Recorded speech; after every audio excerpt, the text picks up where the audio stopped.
Marcy Sunday School. This summer, we will explore the book of Genesis.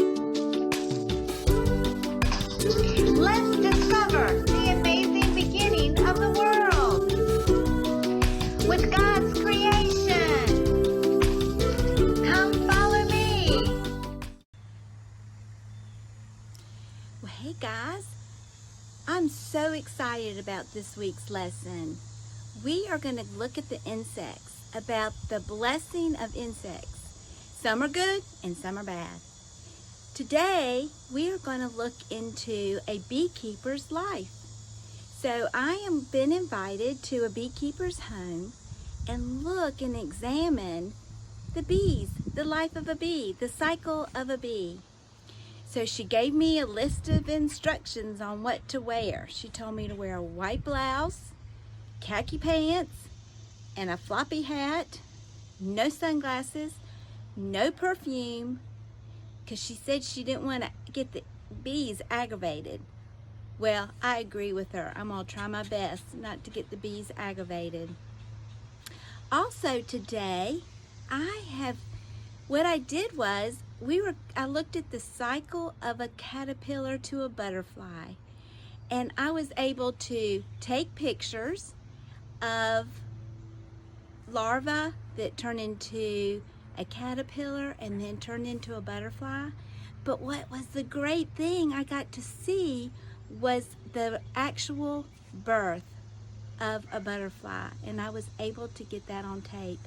So those are the things that we're going to examine today. And lots of other insects. There's millions of them that God created, and we're just going to look at my favorite. So, I'm on my way to see the beekeeper. Wish me luck. Hi, I'm a bee.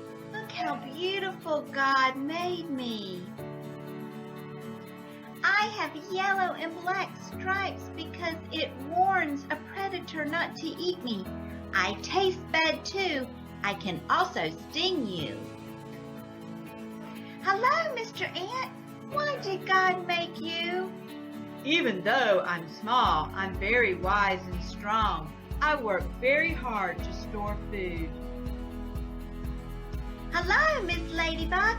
Why did God make you? I eat aphids. I save the plants because aphids eat them. Hello, Miss Butterfly. Why did God make you?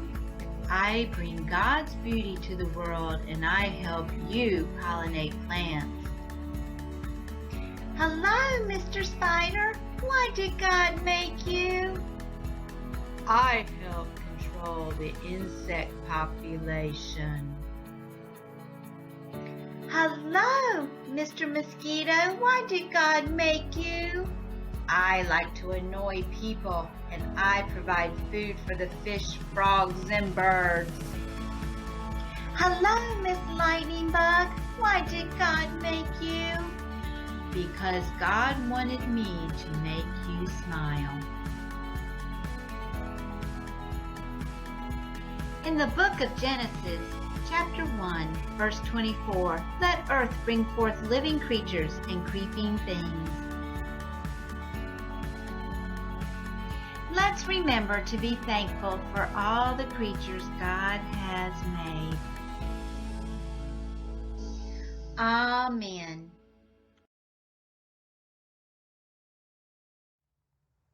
So what I'm doing right now is just using very specific tools that are made for beehives. I've got a little hive tool, which is kind of just a little lever, or a little bitty crowbar, and a smoker. And I've got pine straw in here, so like dry little pine needles. And they're burning, and that smoke actually helps the bees calm down. So before I open up their home, I want them to be calm.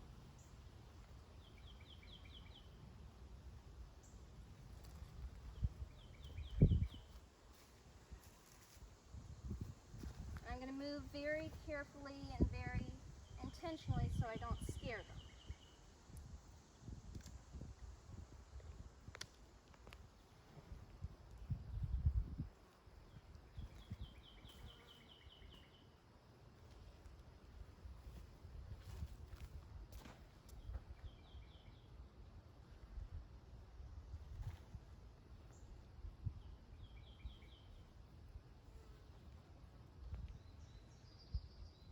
Is it true that a boy bee doesn't have a stinger?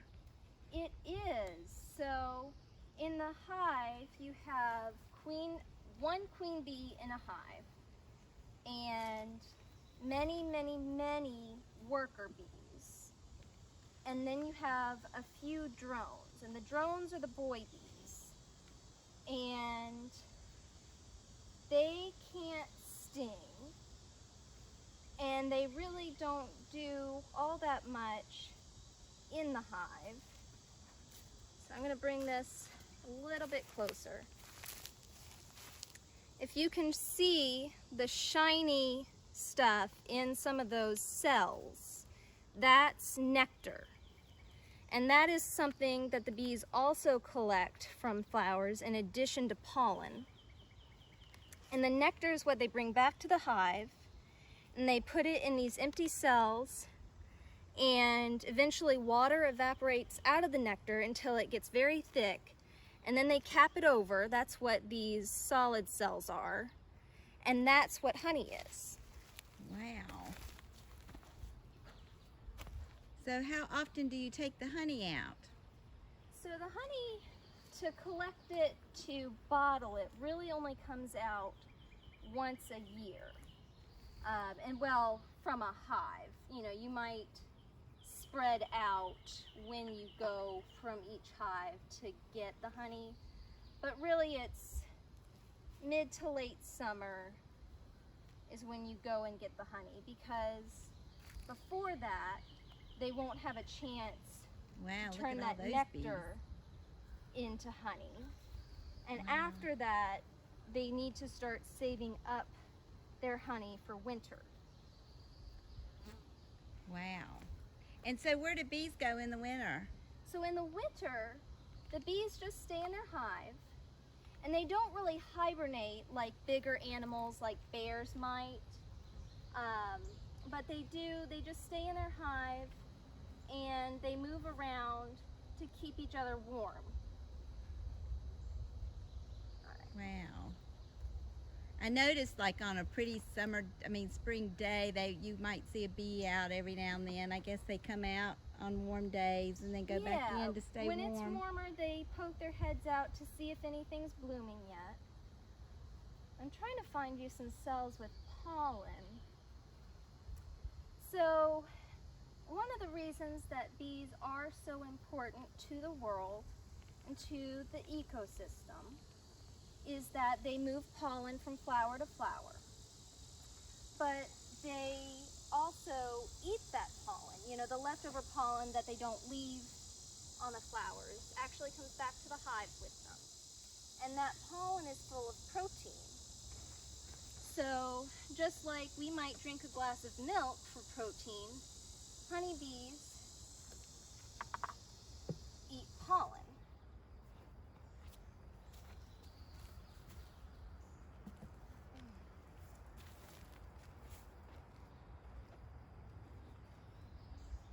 Have you gotten stung a lot? I haven't gotten stung very often, and I haven't gotten stung yet this year. But sometimes you do, and it can hurt, and if you're allergic to honeybees, it can be a very bad problem. But fortunately, it's not too much of a problem for me, and after a few days, the pain goes away, and you know, if you get stung on your arm might swell up for a little bit, but after a while it just goes away. They're just doing that to protect themselves, right? Right, yeah. So bees really don't want to sting you, because honeybees, when they sting, they actually die. So it's really a big sacrifice for them to sting you. Now I can't find any pollen, so I don't know that I'll be able to show you. Might. Can you tell which one's the queen bee? Does she look different? Is she bigger? She does look different. I have a hard time finding her, because even though the queen bee is bigger than the other ones, and she's shaped a little bit differently. She still has all the same coloring, and so it can be difficult to find her. Now, let's see. It just amazes me. Let's be very careful. If you can see kind of right in the middle of the frame, there's a lot of bees with their heads down in the frame. And, so I can get a grip on it. Out of the way. I just saw it. Can you see right in there the head of a little bitty bee? Where do they put the eggs? So the eggs, just like the nectar, go down into the frame. And that's where little bees grow up. And if you can see, there's a bee right in here that's trying to come out of a cell. That is amazing. I don't think the queen's on here. But let's... That is amazing, isn't it, friends? That is so amazing. God is amazing in his creation.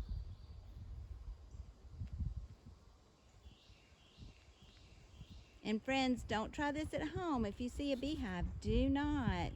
You have to be a professional to go into a beehive. Do not touch a beehive.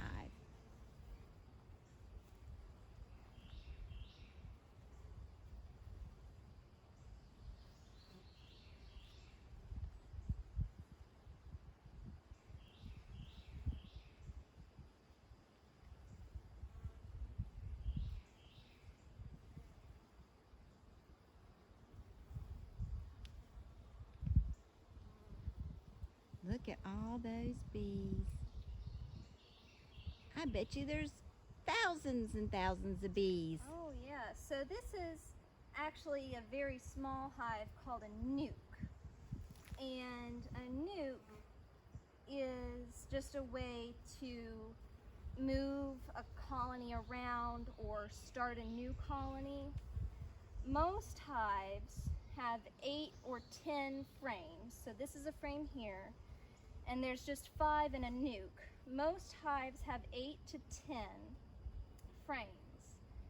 And in those hives, you can have somewhere around 60,000 bees.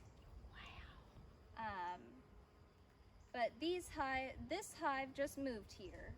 So we're just starting them out small so we don't overwhelm them with too much space to take care of. I understand that. Well, friends, why don't you say thank you to Miss Sophia for showing us her beehive. And I mean, this is something really special to look at. And I want everybody to yell at your TV and say thank you so much. You're welcome. So if you can see this bee here with 2 orange pouches on its side, that is pollen. She collected that pollen and stored it in baskets on her back legs, and she's brought it back to the hive. Wow. Get just a little bit closer.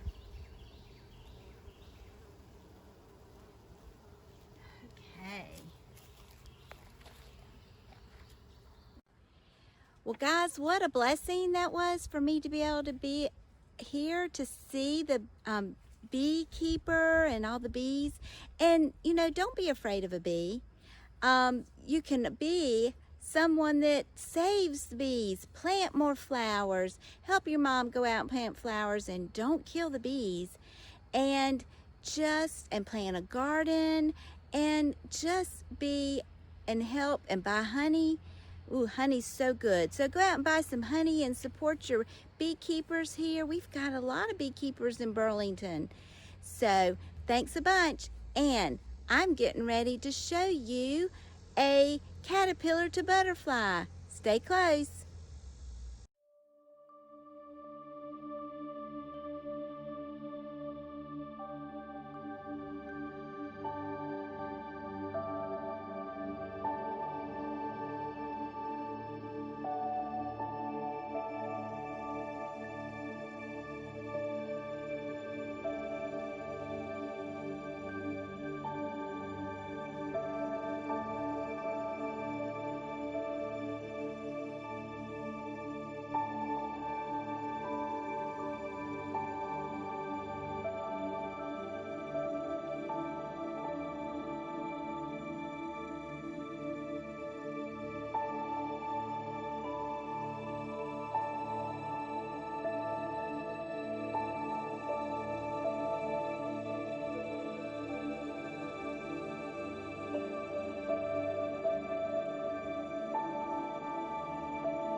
to end this lesson in the best time of the day.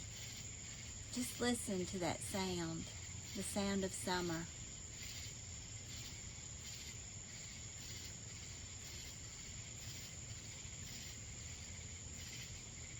Is that not just amazing?